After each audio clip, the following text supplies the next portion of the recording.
Baiklah, di video kali ini saya bakal melanjutkan materi yang sudah saya jelaskan pada video sebelumnya, yaitu inventory. Di mana pada video ini saya akan menjelaskan tentang penilaian persediaan. Penilaian persediaan berarti menentukan barang dagangan akhir yang akan kita sajikan dalam laporan keuangan. Dalam melakukan penilaian persediaan, kita menggunakan beberapa metode. Yang pertama, berdasarkan harga perolehan. Untuk metode ini berarti nilai persediaan barang dagangan akhir dihitung dengan mengalihkan unit yang tersisa sampai akhir periode dikalikan dengan harga perolehan per unitnya, maka akan dikenal dengan asumsi arus harga perolehan. Kemudian ada dampak penggunaan asumsi FIFO, LIFO, dan rata-rata terhadap pajak yang dibayarkan perusahaan, kemudian terhadap laba yang dihasilkan. Namun asumsi LIFO tidak diperkenankan lagi digunakan. Jadi yang dijelaskan di sini hanya asumsi FIFO dan rata-rata. Dua asumsi arus harga perolehan ini bisa digunakan di beberapa perusahaan, yang mana dua asumsi tersebut dapat diterima oleh perusahaan. Kemudian berdasarkan survei dari perusahaan yang menggunakan SAKIPLS, didapat bahwa 60% menggunakan metode rata-rata, 40% menggunakan metode FIFO, dan 23% menggunakan keduanya untuk persediaan yang berbeda-beda. Sedangkan LIFO tidak diperkenankan lagi oleh IPRS karena menghasilkan laba yang paling rendah dibandingkan dengan asumsi FIFO dan rata-rata.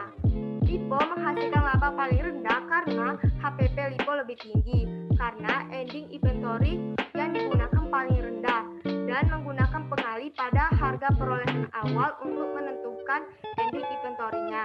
Kalau menggunakan asumsi FIFO untuk menghitung nilai persediaan barang dagangan akhir itu dengan mengalihkan unit yang tersisa dengan harga perolehan per unitnya urut harga perolehan terakhir.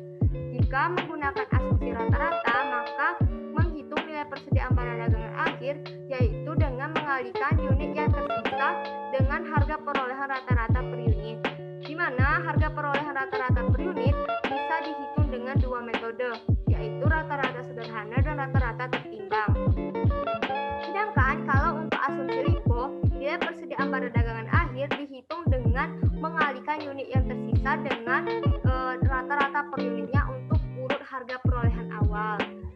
Maka dari ketiga asumsi tersebut, ending inventory yang paling besar yaitu ketika menggunakan asumsi FIFO, di mana ketika menggunakan asumsi LIFO, pajak yang dibayarkan itu akan lebih besar karena yang dihasilkan itu lebih tinggi.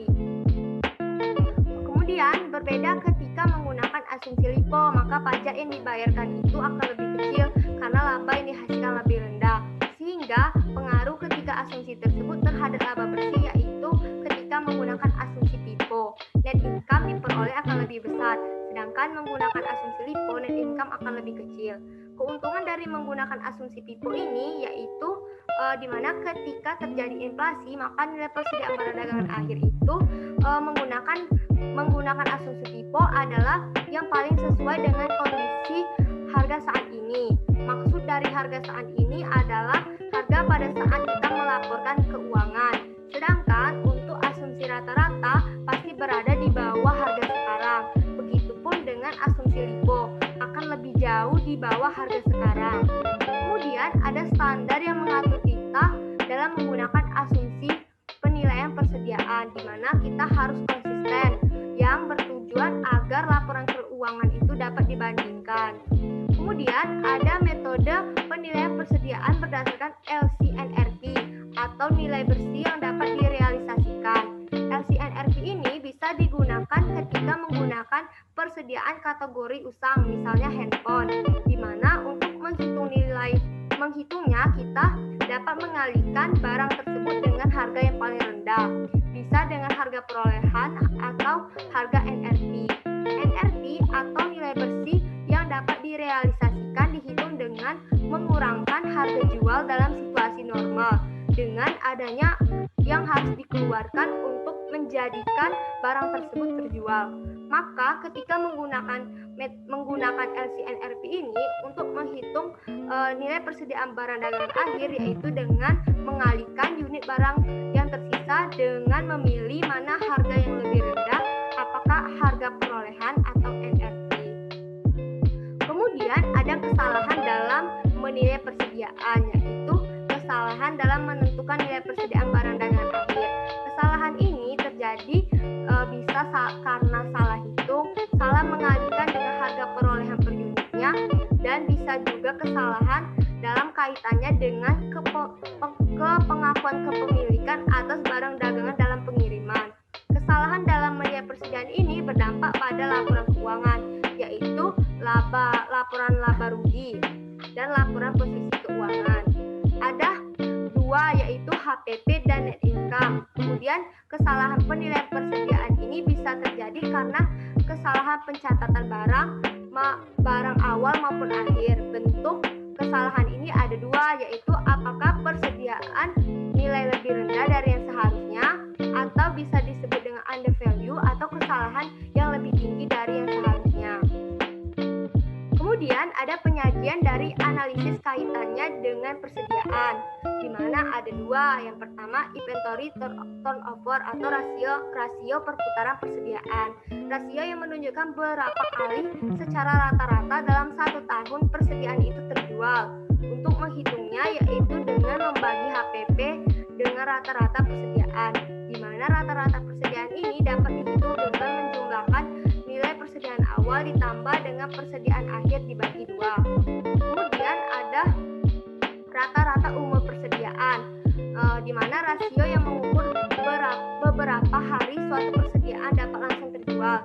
Untuk menghitungnya yaitu dengan membagi the inventory 365 dengan inventory turnover.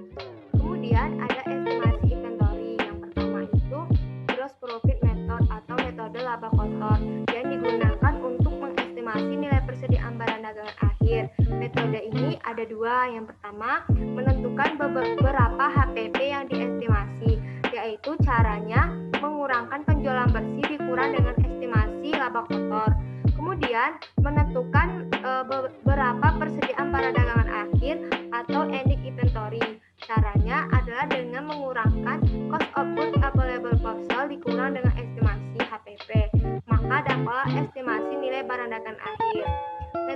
Metode kedua ada retail inventory atau harga enceran.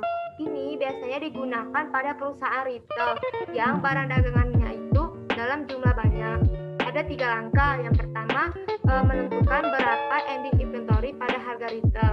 Caranya adalah good available for sale at retail dikurang dengan net sale. Yang kedua yaitu menghitung rasio cost to retail.